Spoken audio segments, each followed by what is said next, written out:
Assalamualaikum warahmatullahi wabarakatuh. Apa kabar kalian semua? Semoga kalian baik-baik saja dan tetap diberikan kesehatan oleh Allah Subhanahu wa Ta'ala. Bantu channel kami yuk dengan cara subscribe dan tekan tombol lonceng kalian. Terima kasih, semoga kisah ini bermanfaat.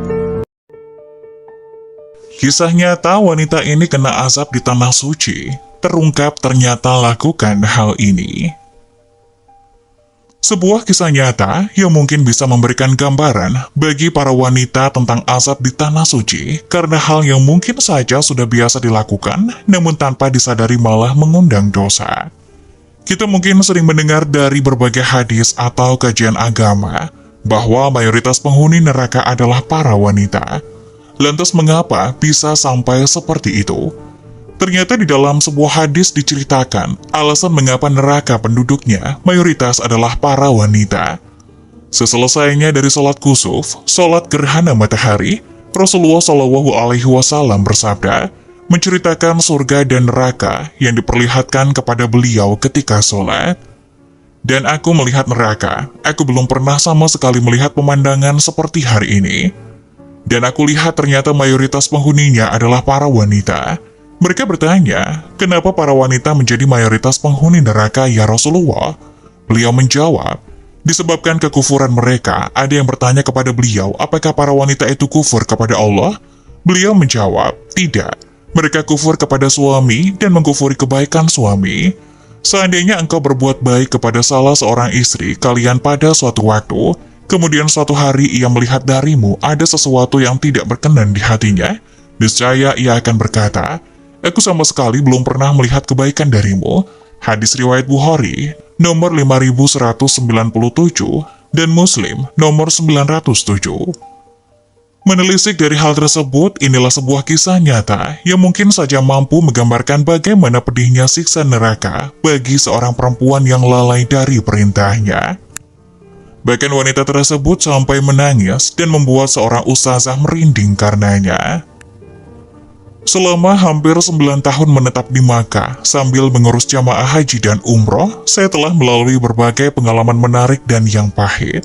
Bagaimanapun, dalam banyaknya kisah nyata yang saya alami, ada satu kejadian yang tidak bisa saya lupakan.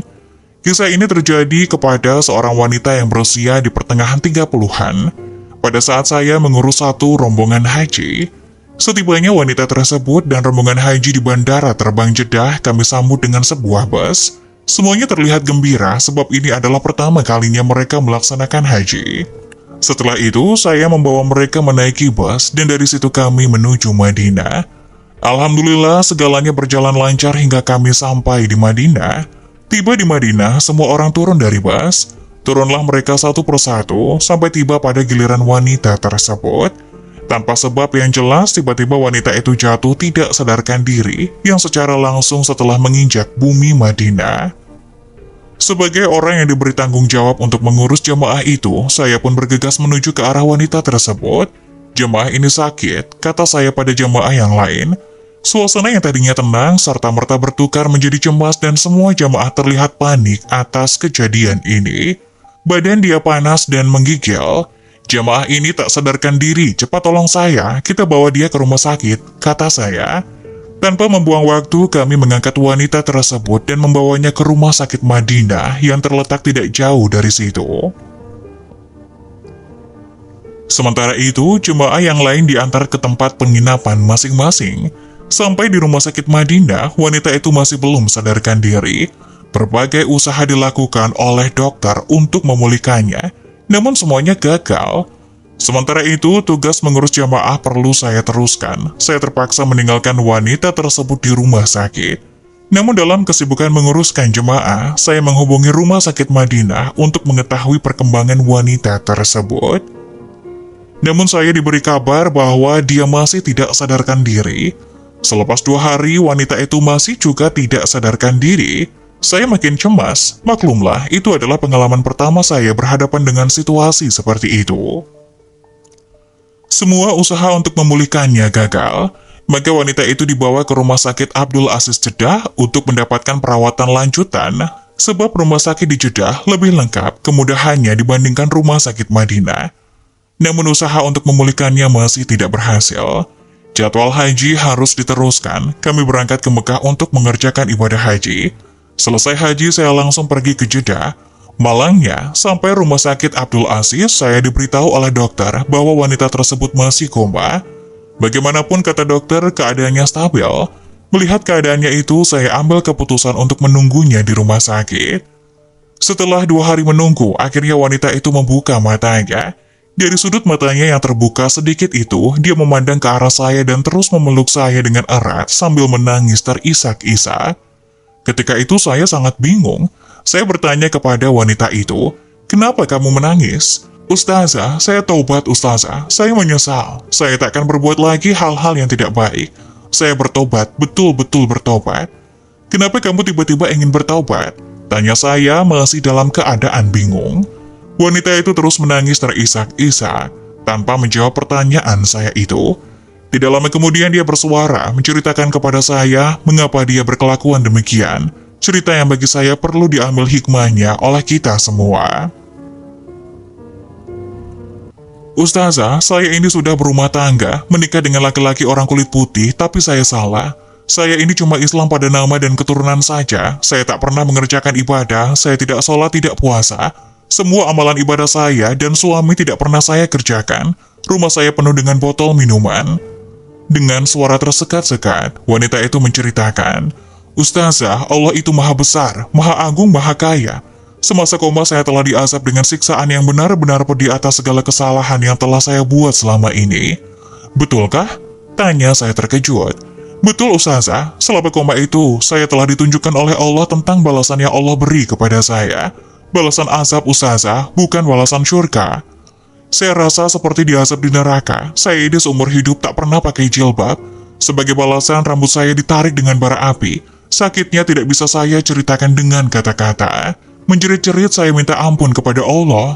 Bukan itu saja, buah dada saya pun diikat dan dijepit dengan penjepit yang dibuat daripada bara api. Kemudian ditarik ke sana-sini, putus, jatuh ke dalam api neraka. Buah dada saya hancur terbakar, panasnya bukan main. Saya menjerit, menangis kesakitan. Saya masukkan tangan ke dalam bara api itu dan saya ambil buah dada itu kembali." Tanpa memedulikan pasien lain, suster pun memperhatikan wanita itu terus bercerita. Menurutnya lagi, setiap hari dia disiksa tanpa henti, 24 jam sehari. Dia tidak diberitahu waktu untuk beristirahat atau dilepaskan dari hukuman. Sepanjang masa koma itu dilaluinya dengan azab yang sangat pedih. Dengan suara terbata-bata, dengan berlinangan air mata, wanita itu meneruskan ceritanya. "Hari ke hari saya disiksa. Bila rambut saya ditarik dengan bara api, sakitnya terasa seperti kulit kepala saya yang ikut terlepas. Panasnya juga menyebabkan otak saya terasa seperti menggelegar. Azab itu pedih yang amat sangat tidak bisa saya ungkapkan." Sambil bercerita, wanita itu terus meraung, menangis terisak-isak. Terlihat dia betul-betul menyesal atas semua kesalahannya. Saya pun termenung, kaget dan menggigil mendengar cerita itu. Sangat pedih balasan Allah kepada umatnya yang ingkar. "Ustazah, buat saya Islam hanya nama saja, tapi saya minum alkohol. Saya main judi dan segala macam dosa besar. Karena saya suka makan dan minum apa yang diharamkan Allah. Semasa tidak sadarkan diri, saya telah diberi makan buah-buahan yang berduri tajam. Buah yang tak berisi melainkan hanya duri-duri saja. Tapi saya sangat ingin memakannya karena saya benar-benar merasa lapar. Bila ditelan buah-buah itu, duri-durinya menusuk kerongkongan saya, dan bila sampai ke perut terasa menusuk perut saya, sedangkan jari yang tertusuk jarum pun terasa sangat sakitnya. Setelah buah-buah duri itu habis, saya diberi makan berupa bara-bara api. Pada saat saya masukkan bara api ke dalam mulut, seluruh badan saya terasa seperti terbakar hangus. Panasnya cuma Allah saja yang tahu. Api yang ada di dunia ini tidak akan sama dengan kepanasannya. Setelah memakan bara api itu, saya meminta minuman, tapi saya dihidangkan dengan minuman yang dibuat dari nanah.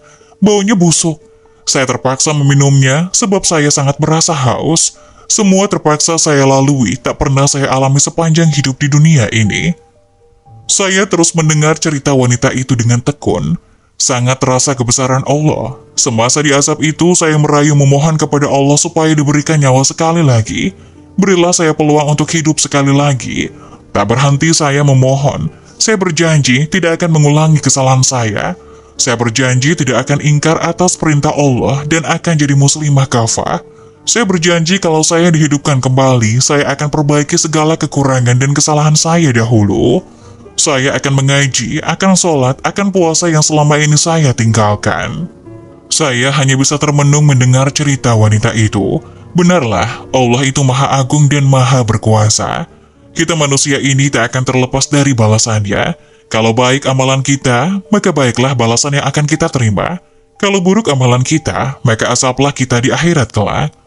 Alhamdulillah wanita itu telah menyaksikan sendiri kebenaran Allah. Ini bukan mimpi Ustazah. Kalau mimpi asapnya tidak akan terasa sampai seperti ini. Saya bertobat Ustazah. Saya tak akan ulangi lagi kesalahan saya. Saya bertobat. Saya tobat nasuha, katanya sambil menangis-nangis. Sejak itu, wanita tersebut benar-benar berubah. Bila saya membawanya ke Mekah, dia menjadi jamaah yang paling khusyuk. Amal ibadahnya tak pernah berhenti. Contohnya, kalau wanita itu pergi ke masjid pada waktu maghrib, dia hanya akan balik ke hotelnya selepas sholat subuh. Kenapa melakukan ibadah sampai tidak ingat waktu? Kamu juga harus menjaga kesehatan. Pulanglah setelah sholat isya, makan nasi atau istirahatlah sejenak. Tegur saya. Tidak apa-apa Ustazah, saya membawa buah kurma. Saya memakannya di saat saya merasa lapar. Menurut wanita itu, sepanjang berada di dalam Masjidil Haram, dia ingin membayar sholat yang ditinggalkannya dahulu. Selain itu, dia berdoa, memohon kepada Allah, supaya mengampunkan dosanya. Saya kasihan melihatnya, takut karena ibadah dan tekanan perasaan yang keterlaluan, dia akan jatuh sakit. Jadi saya menasihatkan supaya tidak beribadah keterlaluan hingga mengabaikan kesehatannya. Tidak boleh Ustazah, saya takut, saya sudah merasakan pedihnya azab Tuhan. Ustazah tidak merasa, Ustazah tidak mengetahui rasanya. Kalau Ustazah sudah merasakan azab itu, Ustazah juga akan menjadi seperti saya. Saya betul-betul bertobat. Wanita itu juga berpesan kepada saya. Katanya, Ustazah, kalau ada perempuan Islam yang tak pakai jilbab, Ustazah ingatkanlah kepada mereka, pakailah jilbab. Cukuplah saya saja yang merasakan siksaan itu. Saya tidak mau ada wanita lain yang merasakan hal seperti yang saya sudah rasakan. Semasa di azab, saya melihat larangan-larangan Allah. Salah satunya adalah setiap selai rambut wanita Islam yang sengaja diperlihatkan kepada lelaki yang bukan mahramnya, maka dia diberikan satu dosa. Kalau ada 10 lelaki bukan mahram melihat selai rambut saya ini, maka saya mendapatkan 10 dosa. Tapi Ustazah, rambut saya ini banyak jumlahnya, beribu-ribu. Kalau seorang melihat rambut saya, itu berarti beribu-ribu dosa yang saya dapat. Saya berniat sepulang saya dari haji ini, saya minta tolong pada Ustazah, supaya mau mengajarkan suami saya sholat, puasa, mengaji dan mengerjakan semua ibadah. Saya ingin mengajak suami pergi haji. Seperti saya, suami saya itu Islam pada nama saja. Tapi itu semua adalah kesalahan saya. Saya sudah membawa dia masuk Islam, tapi saya tidak membimbing dia. Bukan itu saja, sayalah yang menjadi seperti orang yang bukan Islam. Sejak kembali dari haji itu, saya tidak mendengar cerita tentang wanita tersebut.